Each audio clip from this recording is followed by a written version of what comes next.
The opinions, viewpoints, and beliefs presented on this program do not necessarily reflect those of the management, the affiliates and broadcast partners, or the sponsors. Listener discretion is advised.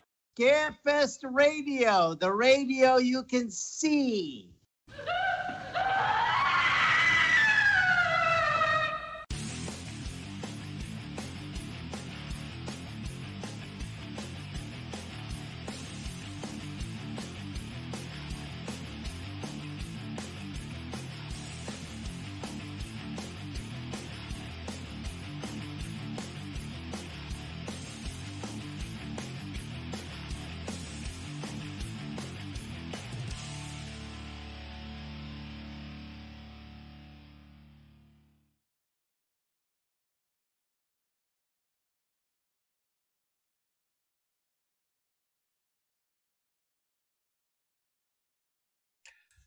And hello and welcome everybody to another fun-filled episode of Scarefest TV.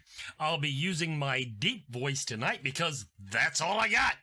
Thanks to talking nonstop for 4 days at Scarefest 2021. We're like getting new intros and all this stuff. I used that one because I didn't have time. Bring Brandon in. Of course, tonight we're talking to Brandon Griffith, co-owner of the Scarefest, and Brandon, would it be fair to say that you're feeling a little triumphant this week? I am. I'm exhausted, but I feel triumphant. It's true what they say about not being able to catch up on REM sleep. The fun thing about all this, Brandon, now I got to come home to like your type of household emergency.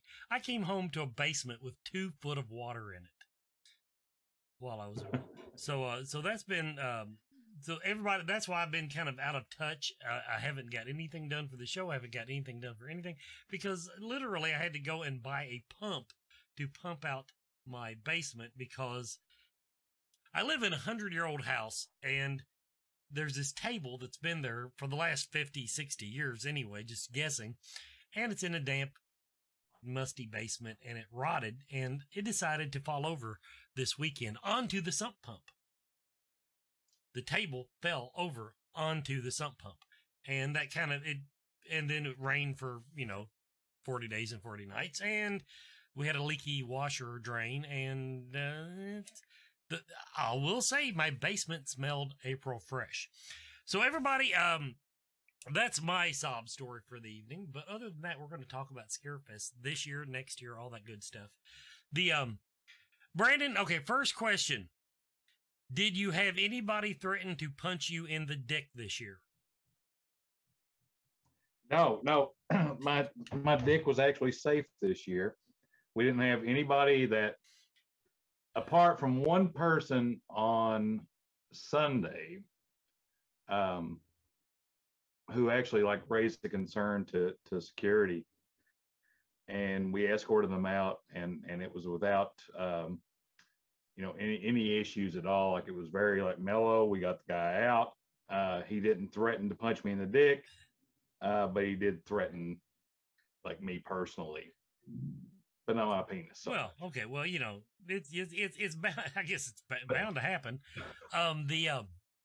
But that guy had like that was a specific like outside like planning concern. Like there was nothing you could do to avoid that. But overall, for the entire weekend, everybody that came up to me and that I spoke to was very happy. Like I didn't get the same things that I've gotten, I guess, over the past few years where, it's constantly the feeling of putting out fires or having to solve some sort of like issue with a line or a ticket or something like that, like, or a photo op quality. Like that was non-existent this year. And so that experience that I just was telling you about was the only negative one that I had the entire weekend. As I've bragged about on Facebook, and I was getting smug by Sunday because I felt like we were bulletproof at that point, just because, nobody, nobody bitched at me. Nobody grabbed me by the shirt tail to tell me what their experience or what we could do better or what we could do wrong. And I told Paul Bradford that, I think it was Saturday night, and he said, well, they just haven't found you yet. No, they find me. They know my face. They find me, and they tell me what's wrong. I can clue some people in on some of the things. Everything, as far as I was concerned, that went wrong above the surface of the water at the con was out of our control. And oddly enough, now the funny thing is, people seem to realize that. It's almost like we had an entire 10,000 people of logical thinking guests. I think what we had was a room full of people that had a like mind in terms of like horror fans are the best fans in the world. Like, when they come together, it's something very profound, I think. But in this year in particular, and I've seen a couple of podcasters like that have done reviews and things, and I think hit on it very well. Everybody just kind of seemed to mellow out, and everybody was happy. And the things that we didn't like so much, maybe like the food services and some of those things that the fans realized that weren't in our control, I think everyone just kind of understood. And I think we did an excellent job of explaining like how everything worked this year and where it fell. And it wasn't like there was no drama, there was no passing the buck. And shout out to the volunteers. A couple of them's already patting themselves on the back in the chat room. Yes, the volunteers this year were absolutely fantastic. As I worded it, every volunteer either wanted to solve a problem or be part of the solution. I did not see anybody standing around waiting for you to hand them a t-shirt. Everybody. No, and a lot of people stepped up to the plate this year. There were people that were new. There were people that had been here for a long time. And we went into this year short-staffed to a point that we were concerned, and we were trying to figure out like different things that we could do to cover the shortages. And what ended up happening, I think, has kind of reemphasized what I've said over the years, is that there's a core group of people that run this show. And through volunteerism or through like, whether you're like in a team lead position, but there's a core group of people that lead this show every year.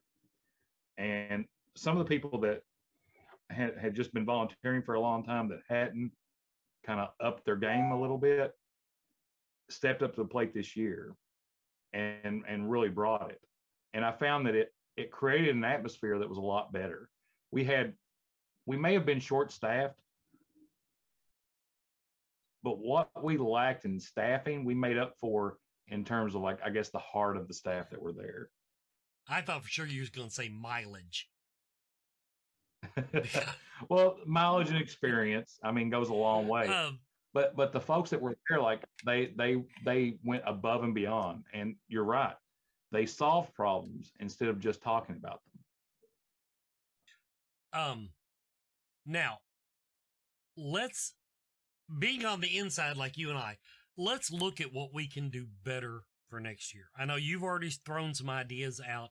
Most of my ideas are actually about next door. So I'll address that separately. But when I say next door viewers, I'm talking about Lex Live. They did a great job. Don't get me wrong, but there were some we'll call it crowd issues. I think that would be, in other words, we overwhelmed the motherfuckers is the best way I could put it. We did. I think Lex Live had their best numbers that they've ever seen since they've been there. Mm-hmm. To my record, that was my understanding. Now, the show itself, here's where, and some people may not understand this, and I tried to explain to the folks that I spoke to about it. Like a lot of things, I think for the most part, the floor plan made sense. There were some things that didn't. And so I want to explain that. And I explained to some of the VIPs that we were just kind of chatting about it and some of the vendors. the way that it was laid out in our minds and like on paper didn't translate to the way that it landed on the floor. And that was a positive and a negative because we learned some things. It was a new space. We didn't know how it was going to work out 100%. And we didn't see the floor until like Wednesday. And then we noticed that there was going to be some issues. And so like me, Adrian, Adam, Wes, like there was a bunch of us who came in, who stayed late, came in early, and we revamped the entire back section. Because like what I want to make sure people understand is that Stars Row wasn't supposed to look that way. The photo ops wasn't supposed to look that way. Now we made it work, but it was because we stayed up late and we adjusted a lot of things last minute. What happened is that the floor plan, the way that we laid it out, when they set the floor, they set the middle aisle too big, and then they set the artist aisle that runs like horizontal, they set it too wide. And so it offset everything. So it pushed Stars Row back to where it was all kind of confined. Like there was supposed to be more room back there, and it was supposed to be offset from the vendors, but it didn't end up that way. And then originally, if you were in the back, the photo op section was supposed to be a little bit different. We had to change it the day of. We actually adjusted that that morning. And then the speaker area that we had in the back, we adjusted that the night before because that looked completely different. Oh yeah. And so now we've adjusted the floor plan accordingly going into next year, and we've got something I think that will work exponentially better. But one thing I will say, and one thing I got a lot of comments on, was the front section seemed to be a lot better because people were able to, congregate there, and the stage and everything there worked pretty good, I think. The main aisle going up the middle that was super wide, like you could land like a 747 in it, like actually turned out to be pretty good overall because you didn't have a lot of congestion. People were able to move around. Vendors that were in there got a lot more traffic. And I think the vendors did very well this year from what I've talked to. And that's a whole other issue altogether that we need to talk about. But that aisle, I think, worked out pretty good. And so I liked it that way. Yeah. The stages in the front, worked out well. The stage in the back, not so well. The wide aisle, I agree with you. It worked well. It was wider than it had to be, but it eliminated where we normally have our bottlenecks, which right off the bat is right as you come in the door. It completely eliminated that. In other words, we kind of was able to funnel people into the convention floor. That worked out real good.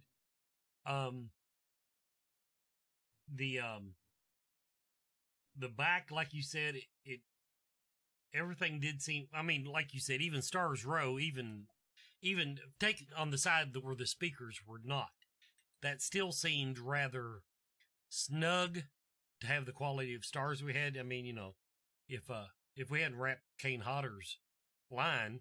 By the way, everybody says quit having Kane Hodder every year. Screw you. He had a line this year.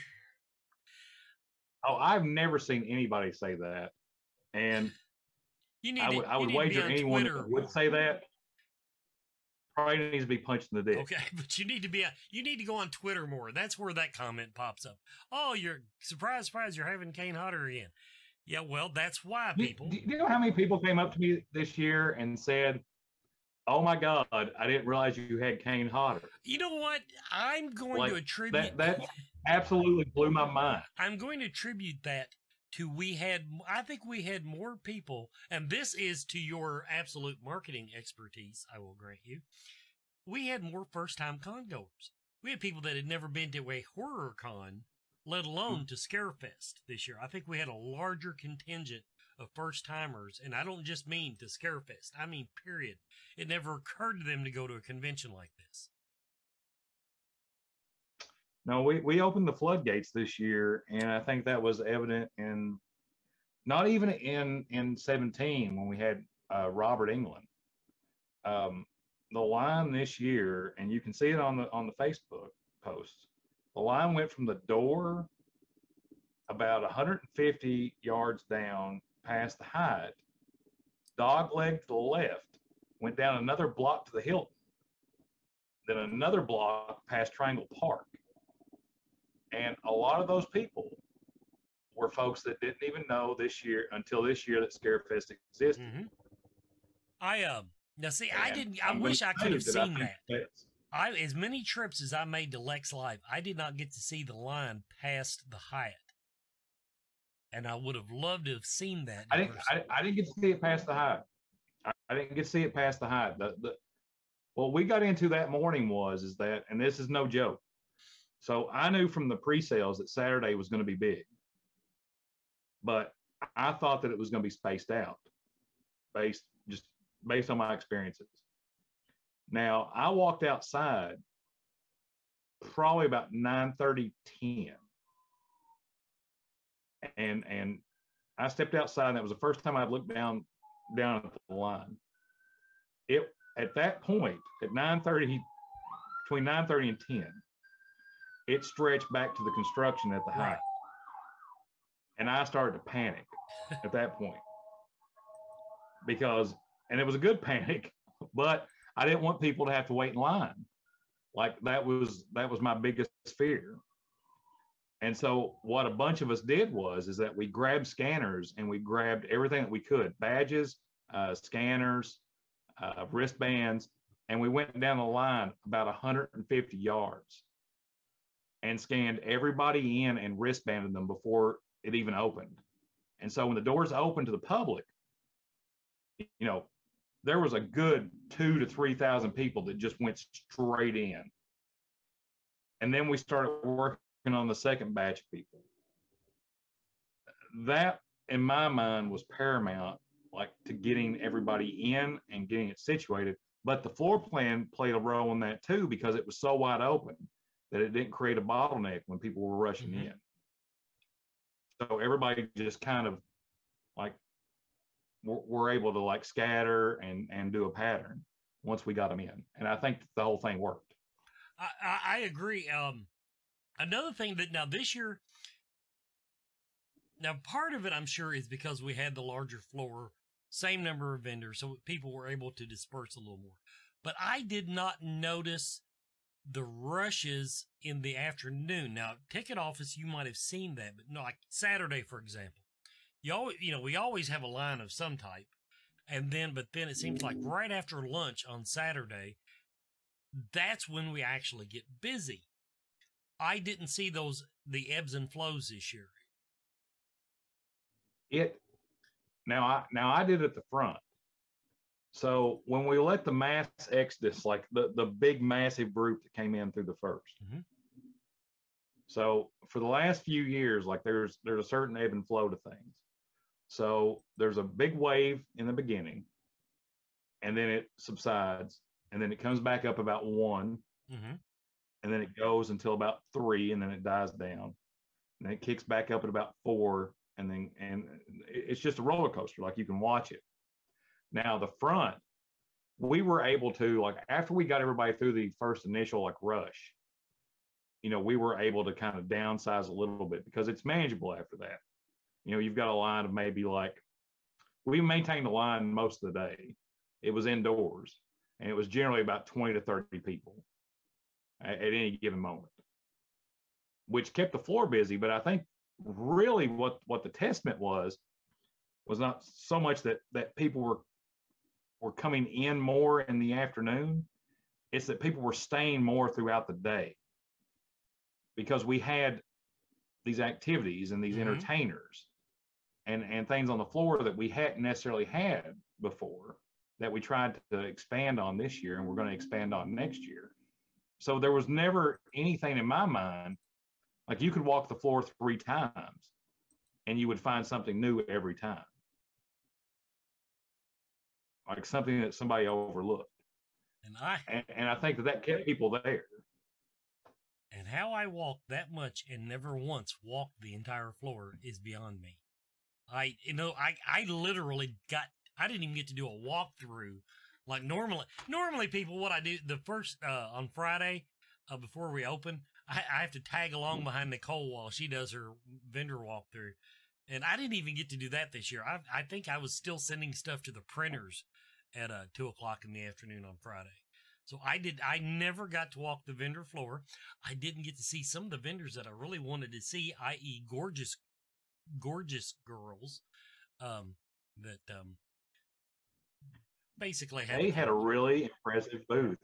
And actually most people brought their A game on this one. Like we had actually, this is the first year I think that we actually went out and actively recruited people. And we've always like done emails and there's been vendors that I want to see come, but we actually actively recruited people to come to this, and people had never been to Scarefest or never been to Kentucky. And so I think that worked out very well. And on top of that, the thing I want to keep in mind with vendors is that we were very careful this year that vendors and shows over the course of 2020 had a very rough year. There was no revenue to be seen, and vendors depend on shows, to make ends meet. So what we focused on this year was not having an overwhelming amount of vendors, opening the door to a select amount, and then also we were the only show that I know of that actually lowered our vendor prices this year to help accommodate those folks, to make sure they were making the most money that they could, which is something that I want to keep going. But I think that's something that doesn't get talked about a whole lot unless you talk to the vendors themselves in particular. But I know that vendors did very well at this show. If they didn't, then you need to think about how you're vending or what you're vending. Right. Because you can't lay out, 4 or 5 things on a table and expect to do well. You have to bring your game, especially in an atmosphere where we've created the best possible atmosphere for you to do well. Like we kept the number down. Mm-hmm. We kept the price that you had to buy in at an all-time low. We set the stage, and I think overwhelmingly people did well. Like I only talked to maybe 2 vendors that didn't do well that entire weekend. I think I talked a lot more on it. I've only talked to one, and they literally had something that did not fit our clientele. It just, Yeah, and you'll have that. And I think that, one of the things that we've looked at over time is, you have your artists and you have your retail vendors. And we've done the artist tables. And I think that we're going to do away with that in the future. I think we're just going to have the booths. And then we're going to adjust the price based on whether or not you're an artist or a retail vendor. And it's not going to be a huge disparity between that. Like the artist tables traditionally have been $150 per table. And so, and the vendor booths we did this year at $300. And so what I'm thinking is that we'll do a $300 retail booth and we'll do a $200 artist booth. And both those will be the 10 by 10 full space. The one thing and this has nothing to do with Scarefest, but the one thing I notice about artist tables, and of course, you do it for the right reasons. You struggling artists, blah, blah, blah. But then I'll see artists go in and buy 2 or 3 tables. And to me, that defeats our purpose, if not theirs. In other words, they're getting more retail space to spread out on the table. And well, I think it's counterintuitive. Like I've never liked the artist table thing. Like since I started doing this, which still I'm relatively green in the whole thing. But it seems to me that, you want to set everyone up for the best possible scenario. Mm-hmm. And I think the artist tables, like, I just don't think it's conducive. Like, I think I think you're better off offering people that, like, everybody has the same space, but you tailor the cost depending on whether they're an artist or a retailer. Retailers don't have the same, like, it's just different. It's apples and oranges. An artist versus someone that's doing retail merchandise sales is completely different. And so I think you have to accommodate that. But I think the vendors this year, I think, brought things that were, I was blown away by the vendors this year. And this was the first year that I actually got a chance to like go on the floor at my own show and actually talk to people. And you know, I was out there helping vendors move in. I was out there helping vendors move out. And we were talking to folks, and Rachel Centron did a great job this year with everything. And I think just being able to talk to those folks has made me understand it a lot better. Mm-hmm. And so I was very thankful for that this year, because normally I'm stuck in a room putting out fires, or, you know, trying to figure out how we're going to solve some catastrophe. And this year that wasn't the case. Now there's many a reason why I could think that was the scenarios this year that I'm not going to go into detail about, but this year was different in that, you know, I was able to enjoy my own show, and I was able to actually put time into being on the floor and talking to people. And for a multitude of reasons that hadn't been the case for the last couple of years. And again, I can assign some reason as to why that's the case, but I'm not going to go into it now. But this year was different, I think. Well, I'll put it this way, everybody. One of the reasons is just like all over Facebook right now. It has nothing to do with us, but so we don't have to go into that. Now I want to address something that was brought to my attention mostly Sunday. I kind of saw the train coming, but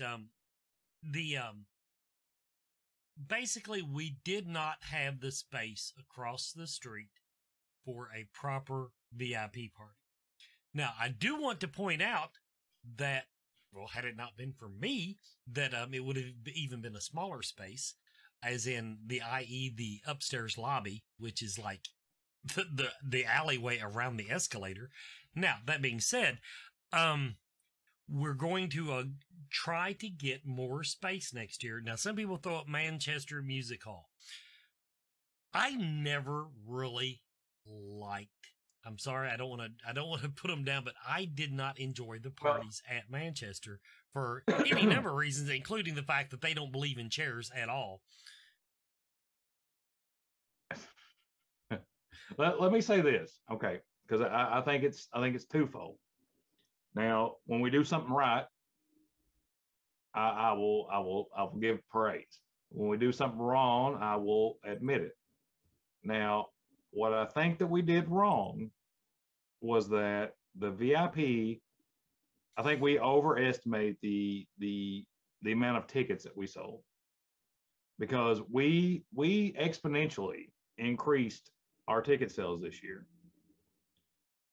And I think that led to a lot of additional VIP sales, and that room and what we were going to be given over there, it was hard to gauge where to cut it off at.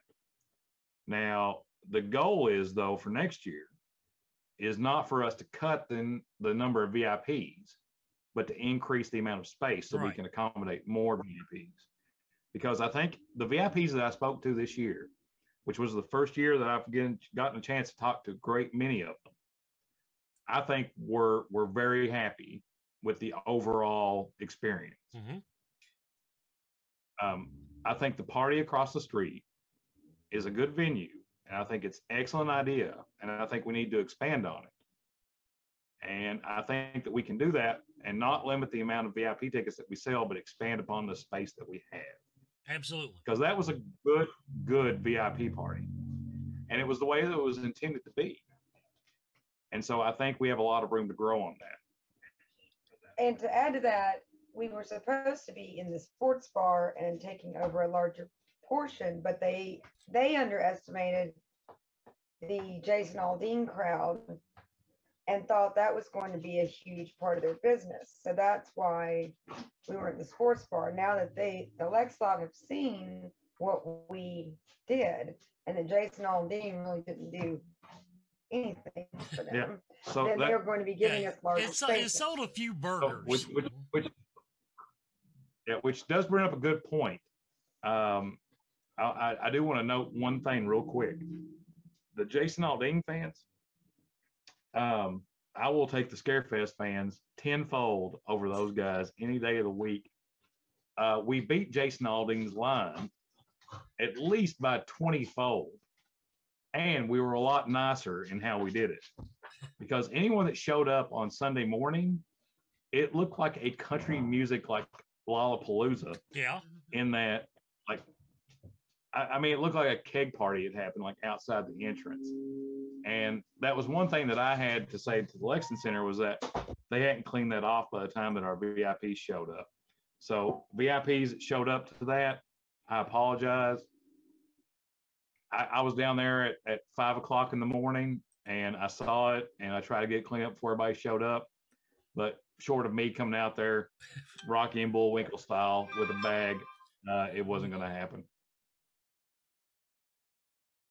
I apologize for that, everybody. I thought I had my phone muted, but apparently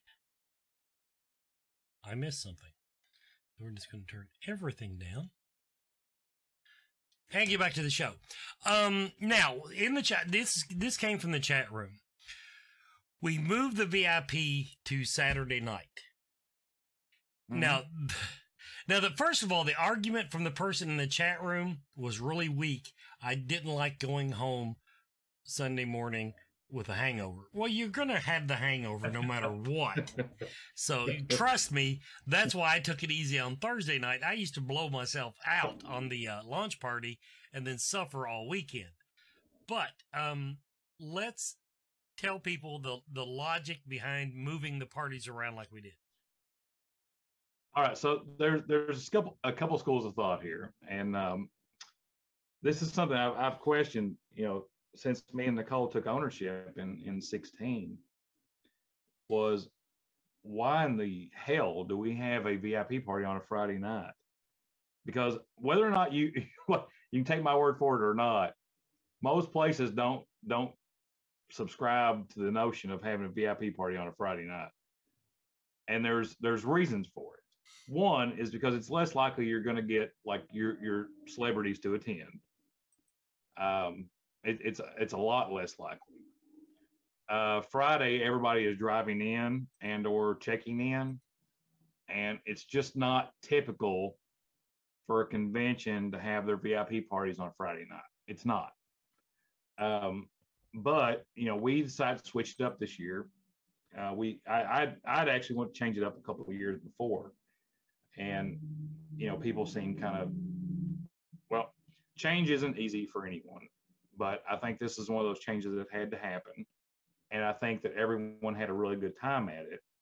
And the feedback I got from the overwhelming majority was that more people were there, more celebrities were there. It was a lot better time.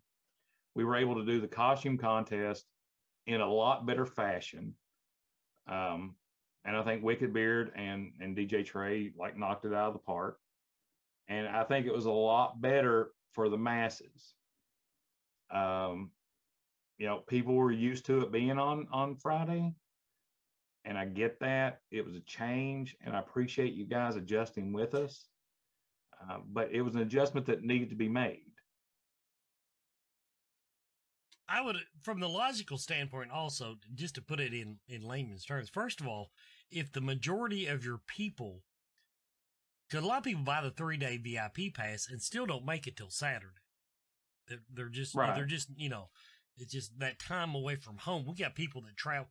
Although I do want to say, if she's listening, the lady from Louisiana that posted in the chat room right before the con, I'm coming from Louisiana. Is anybody driving farther? I started to tell you I will walk farther than that on Friday. But I decided that sarcasm doesn't come across. I saw that comment. The lady from Louisiana, look, I totally understand, but you have to, and I totally appreciate you coming that far, but you've got to understand there's a lot of people that don't get here at that same time. We're trying to accommodate the most people that we can so they can have the best fun. And the overwhelming amount of people that we spoke to Saturday was going to be better. And so we ultimately decided to make it that way. And that's the way it's probably going to be from here on out, because it worked a lot better. A lot more people were able to do it. A lot more people had fun. And so it's really hard when you're planning these things, at some point you have to come to the realization that there's a lot of people are going to be able to do it this way and less people are going to be able to do it that way. And you just have to factor it in. And my goal is to make sure that the most amount of people have the most amount of fun. Now some things, of course, we added this year, which went over swimmingly, I will add. The launch party, we had the horror trivia. And that right off the bat, we blew away their Thursday night crowd record at Lex Live. I mean, they were just in awe that they could get that many people in there on a Thursday night. And everybody, that could not have, I don't think that could have gone any better. The only thing, and this is hinged on being able to get the entire bar, even though it's public on Thursday night, is we need to add another session of karaoke. And I'm going to pull for Thursday night. So I think we've learned a few things, and I think that the venues have learned from it as well. I don't think anyone from the amount of pre-sales that we had and the amount of buzz that we had gotten, I knew this year was going to be big. I didn't know it was going to be as big as it was. And I think everybody tried to plan accordingly, and it was bigger than we anticipated. And I think a lot of the places that we worked with, like Lex Live, when we were telling them that, hey, look, this is probably going to be quite a bit bigger than what we anticipated. We were still, I think they were still in kind of disbelief on how it actually turned out. The accountants out in California just, no, they could not wrap their head around it until they saw how much we drank. And then, wow, Kentuckians really do. Yeah, no, I think we thoroughly put them in awe of how much alcohol can be consumed on a Thursday to Sunday basis. Which I want to thank everybody for, but at the same time, I hope you don't do that all the time. I guarantee you they don't, because there's too many people out there like me that do this like once, twice a year tops. So we definitely, before I'm going to head off the comments, we are going to try to add a whole nother karaoke session. Part of that is because we actually need to add it at a time that the celebrities won't be tied up.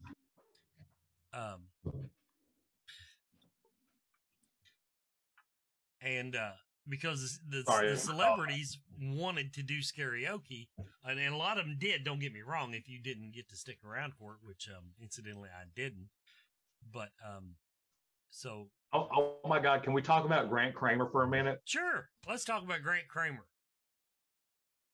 Guys, I just want to say Grant Kramer may be one of my favorite guests of all time, and I wasn't able to go to karaoke, and I'm so disappointed in that fact. But I heard Grant Kramer rocked it out. I heard a lot of people rocked it out, but Grant really got into it. And if you haven't seen a picture I posted online, which I'm going to repost, there was Grant and Chad, who helps me out all weekend, who kind of they were facing each other, and it was like an episode of it was like the movie Looper, 20 years in advance, where they both look like each other, staring at themselves. Anyway, yeah, Grant Kramer was one of my favorite guests of all time. Now, I really enjoyed that. Now, I am also going to address another comment in the chat room. Yes, Jake Godbold, you won horror trivia, and I would have bet money on you winning horror trivia because you're an encyclopedia of horror movies. So yeah, I had, because I wasn't allowed to play. I wasn't allowed to play one. Well, maybe we'll have to schedule that as a special event, a special challenge match between last year's champion and the owner of an actual horror convention. Yeah, but how are we going to do it? It's going to have to be an off-season contest. I can't perform under that amount of stress. Well, you shouldn't have. Okay, now, see, okay, right there. You shouldn't have the stress going into the con next year for the simple reason. That's true. That's true. I mean, you were less stressed than years past, I will give you, but you were pretty fucking stressed. Well, but because, like, and here's the thing. This was the first year that it was on us. Like, you didn't have anybody if point that the makes finger. sense. Well, you didn't have anybody point the finger at. Is that what you're saying? Well, this was the one that we planned from every facet.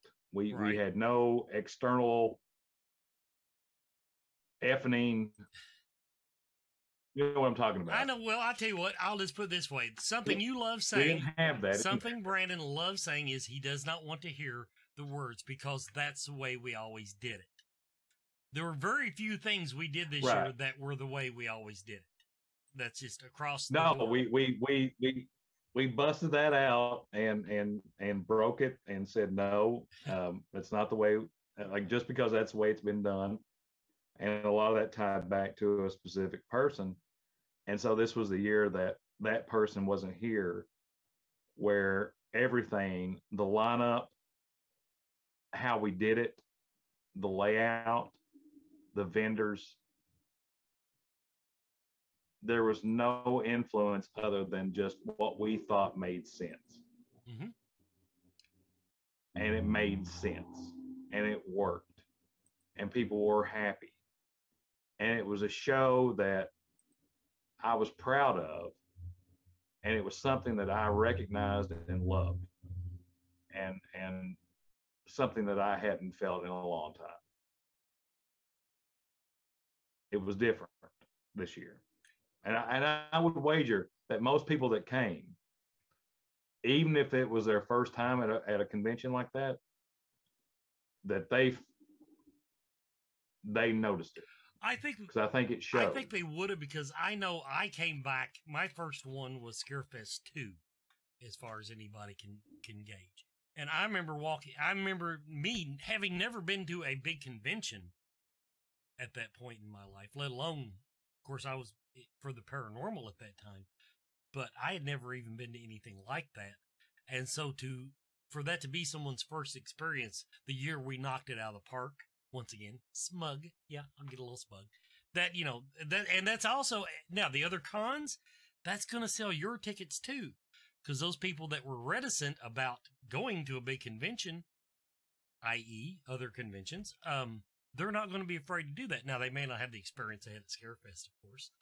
But I think what we pulled off this year was good for the industry overall. That's how smug I am.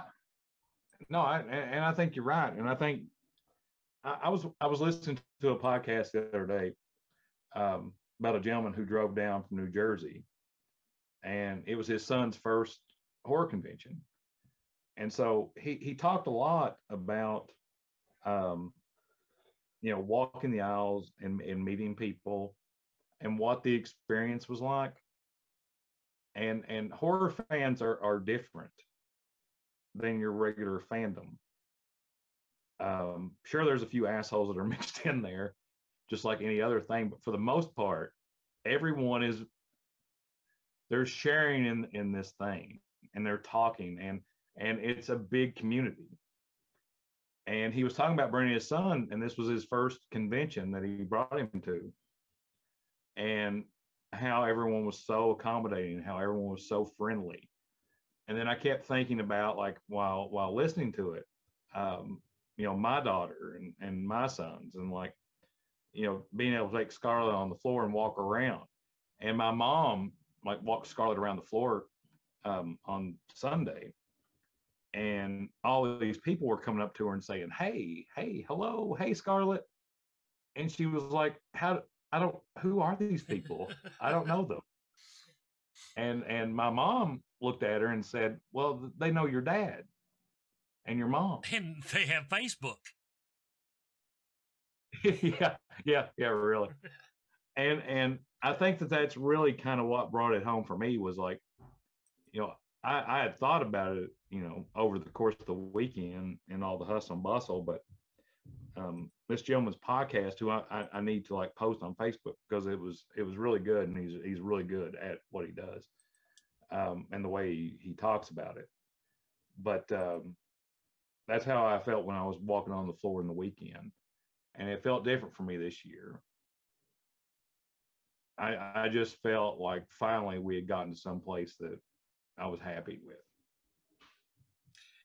Now this goes out more to the chat room than it does Brandon, in that now the one thing I didn't manage, it might have been there, but I did not see the cosplay on Saturday that I'm used to. I'm used to seeing more of it. Now what I saw was off the charts, don't get me wrong, but I don't know if that was a side effect of the whole COVID thing where people didn't want to have to mess their makeup up with a mask or whatever. But now, I did not see the quantity of cosplay that I'm used to. And we had a pretty good, thank you very much, Brandon. We had a pretty good location. No, and I think there's a couple things that we have to think about with that. The cosplay didn't kick up until, I want to say Saturday afternoon, but it died off that night. And I think that's because like the haunts are going on in October. And then also like a lot of people that come down cosplay are also doing haunts. Right. And so I know Monty, who did Scary Terry, like in Louisville, if you remember him from GalaxyCon. Yep. Like I don't think he was able to come down because he works in the haunt. And I think there were several people out at Wicked World who actually, Wicked World was able to get out, but I think a lot of the cosplay, is with that, the haunt kind of thing. And so I think we've got to figure out a way around that, which I've got some ideas. But then the other thing too is like this is the first year that we offered a cash prize for the costume contest. What we lacked in quality or quantity, I think we made up for in quality because I saw a lot of people doing some very impressive stuff. Absolutely. But I think that we can build on it. And I think that we need to offer like more cash prizes and we need to build it up more. And that's the goal for next year. But the cosplay that came out this year, you guys did a phenomenal job. I was more than impressed. Yes, absolutely. The quality was there. I just didn't see. I'll put it this way: I threw my hat in the cosplay ring. God knows, for all 3 days this year. And if I can do it, you can do it, everybody. Although I do remember Brandon's reaction when he saw Captain Jack Rabbit for the first time. Yeah, I'm not gonna lie, that kind of scared me a little bit. But hey, Monty, if you hear me out there, Scary Terry 2022, your passes are still in play. Get out of your haunt or bring the haunt down here. That was another thing. Now, of course, we got to go to some cons leading up to it, but we didn't get to go to any cons that were cosplay centric so much.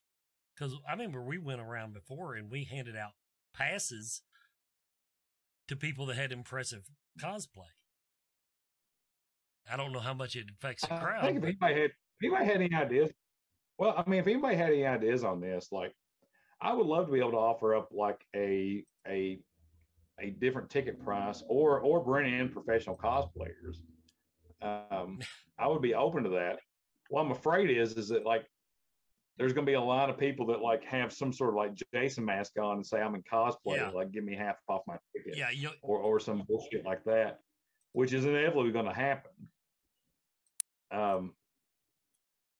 So yeah, I don't know how you do that 100%, but like, I think this year with the numbers that we posted, which were phenomenal, by all standards, in a year of like still coming out of like the COVID thing,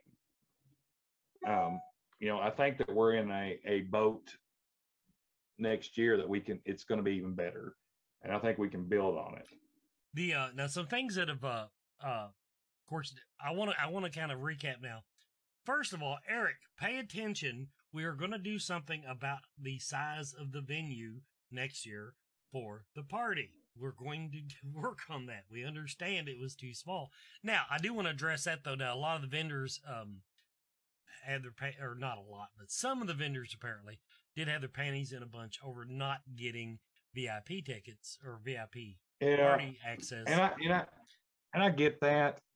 And like we circled back on that, and it was something that we offered for I think it was, what was it, 18 and 19? Yeah, I think 10 maybe was the first year you did it that I know of. Yeah. And I got to be honest with you guys, like, you may not want to hear it, but that was a mistake on our part. We shouldn't have done it. It's just not something that's done, because VIPs, they pay for a very specific thing. And so we opened the gates by doing that. And I still fall back on it. I don't think it was a good idea that we done it in the first place.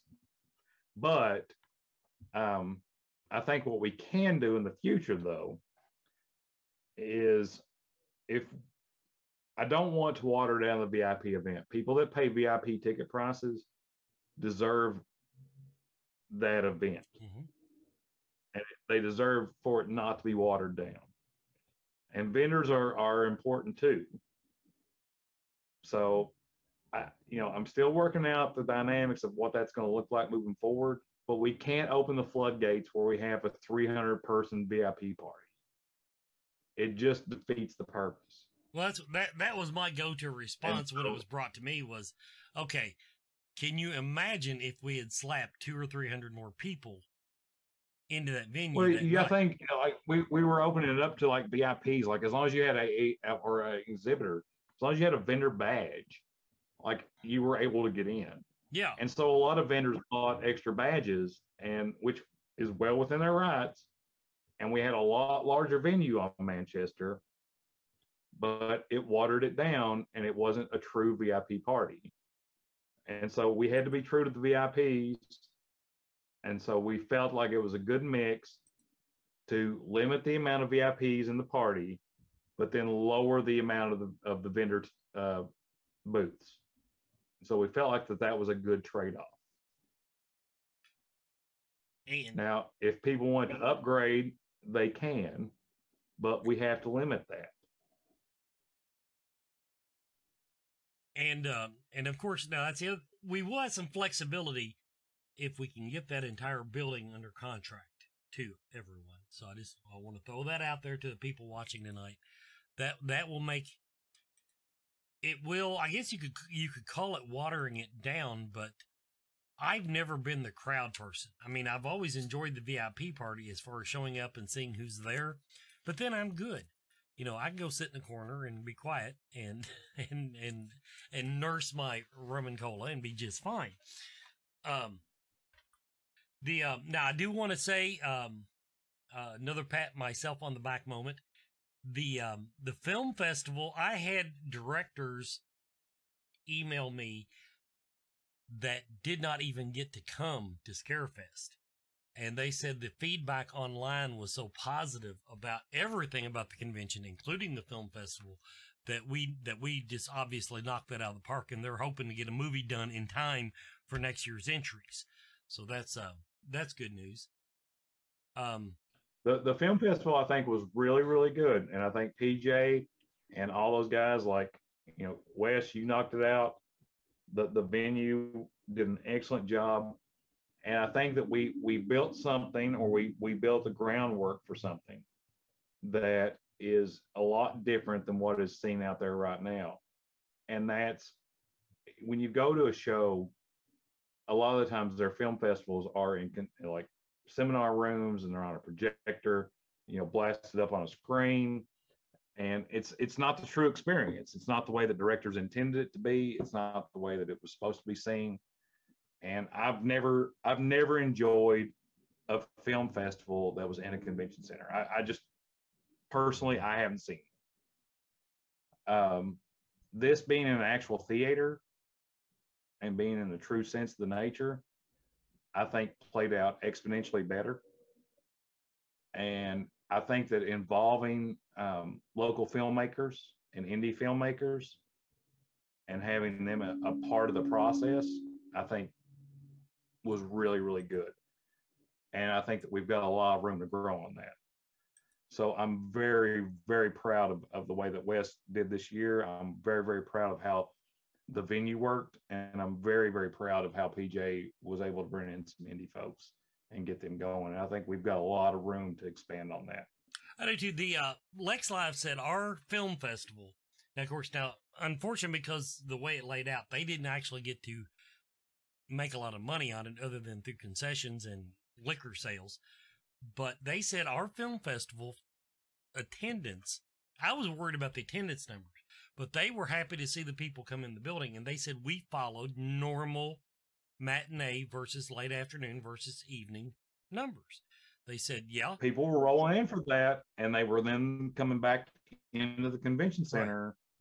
Right. And so it worked out really well. And I think that's something that is only going to get better in the years to come. I think we've got the venues, and we've got the formula, and we've got the people, and we've got the talent. And I think that we can build on it. Now, one thing, people, that we talked about early in the show that I'm not even sure how we're going to address, but the convention center's new concession vendor was totally caught with their pants down in more ways than one. Number one, do you realize, except for you could argue back by the where we had the speaker section, that was the only bottleneck in the building, was up to the main concession stand. So okay. Here's the thing with that. So food services has always been a point of contention. And actually, for a while, I thought this year it was going to be better. And I was sorely let down. The food services in the convention hall, we had two at one point, like two spots you get. They shut down one without letting us know. The other one was poorly understaffed. Some of the staff that were there were downright rude. Anytime that they were rude to PJ Souls, for Christ's sake. That's pretty high on the totem pole. To the point that you couldn't, like, if you were asking for ketchup on the side, like, you couldn't get it. Like, they would just slather it all over it and just be like, man, this is how we do it. And so we've got to have some serious conversations about that moving forward. We couldn't feed our staff. We couldn't feed our patrons. We couldn't feed our celebs. It was subadequate. Well, and if anybody from Lee is listening, I'm sorry, but you didn't do your job. And we paid you $6,000 to do it. And some of it was very mechanical. It was like, okay, because I was told that, that's one of the things they found me and told me. They weren't bitching at me personally, but, people stood in line 30 minutes to find out they were in the wrong fucking line. Because, you could only get certain foods there. It was horrible. Yeah. So they definitely, and they need to invest in a couple more banners that, I don't know if everybody knew it, but Friday night, they had a concession stand out in the hallway outside of Stars Row. Saturday, they decided on our busiest day that they didn't need that, which totally blew me away. But the only way you knew about it was if you listened to the announcements, because they didn't have a banner up or anything over that door, which I thought was a mistake. So yeah, that's something that was out of our control that we're going to, hopefully they will learn by next year how to actually do that. But we lodged a formal, I put it all in writing on what my concerns were. And I was really let down by catering services this year, in the green room, on the floor as a whole. So, yeah, we're going to have to figure out what the answer to that is over the course of the next year. I don't know right now, unfortunately. But we've lodged a complaint. We've told them what the problems were. We'll see what happens. So everybody, that's pretty much our recap. We're just, like I said, I'm sitting here quite smug in the way everything went. Brandon's more of a realist, but I think he's quite relieved that everything went as well as it did. And we are already, we've hit the ground running. I mean, he's already been in touch with agents, trying to get some of the celebrities that, yes, the celebrities that you all are begging for in the group. So keep that begging going to give us ideas. We do actually listen. We got some tweaks around the edges to do, but mostly the names that keep popping up are the names that have popped up so far. And they're the names that I've been working on. And I think that, a couple of things to keep in mind this year is, Friday the 13th, Part 3 has a 40th year reunion. That's something I'm pretty excited about. I hope you guys are excited about. That may or may not be something I'm working on.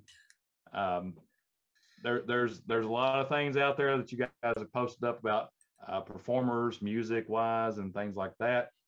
That we're going to reset ticket sales. We're going to resell vendor sales, and we're going to start making star announcements next week.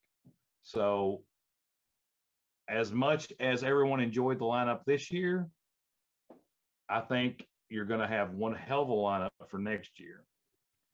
And so make sure you keep that in mind, because I think we've got some really exciting things in the works.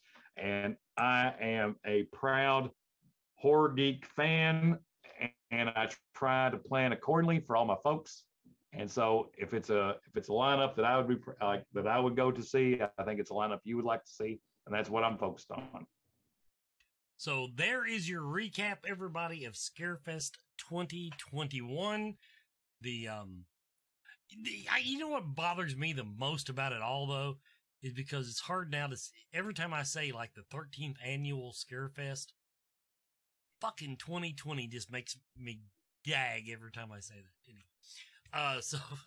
Yeah. So anyway, it's the 13th, but it's no longer annual. It's like sort of annual for 12 years. Anyway, so no, you just gotta don't go down a rabbit hole. It's annual. It's annual. 13th annual. There you go. Just keep going with it. Because nobody counts last year against anything. So anyway, that's what's going on. We're gonna hop over to Bonehead Weekly now. We blew through the hour without any commercial interruption for our fans. Because I'm wanting to redo all the commercials mainly, and I didn't get that done because flooded basement. That being said, we're going to give you our weekly movie review from Bonehead, and then we'll do our end credits, and then we'll see you next week.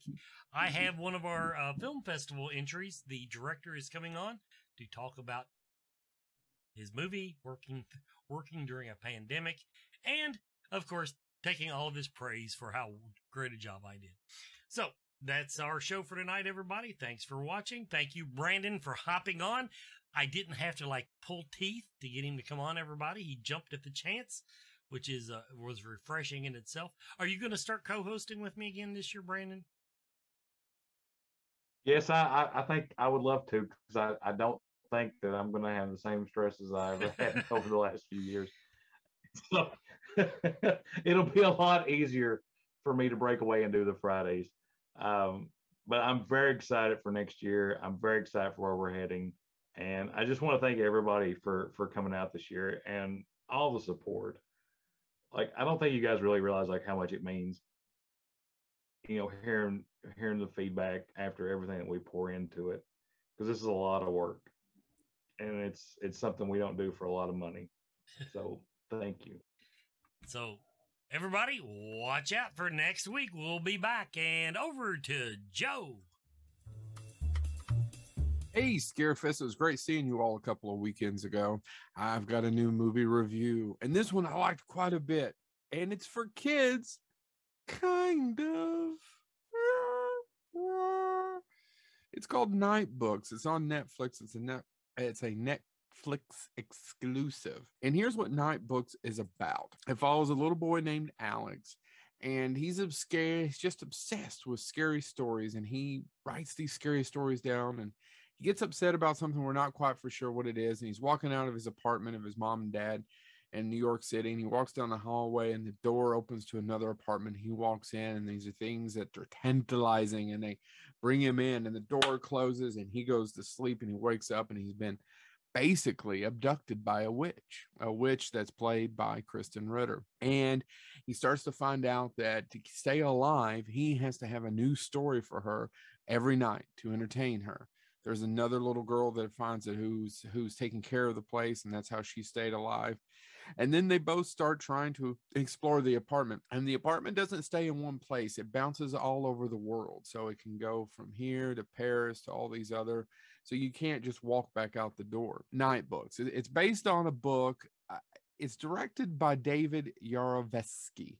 And I looked him up, and he did a movie a couple years ago that actually I talked about on here called Brightburn, which is basically about Superman going bad, which is a really, really good idea that wasn't as well executed. This one I liked. It's colorful, it's dark, it's a PG film, but it pushes PG to the very limit. So I have a 4-year-old son. I did not let him watch this. I think it's a little too much. It's in the sense of people forget Poltergeist was PG. Jaws was PG. Poltergeist has a scene in it where a guy literally dismantles his face, skin and all the way down to the bone in the mirror, screaming. Think about that. Night Books doesn't quite have that, but there's spiders. I just enjoyed it. If you like fairy tales, if you like horror, if you like just movies with kids where there's the protagonist and it's actual kids and these kids aren't stupid. These kids are very smart and these kids are trying to do the best they can to get out of it. Then I think this is the movie for you. So I actually really liked this. It's a Netflix exclusive. So check out Night Books on Netflix. This has been Joe Lewis of Bonehead Weekly. Can't wait to the next year's Scarefest.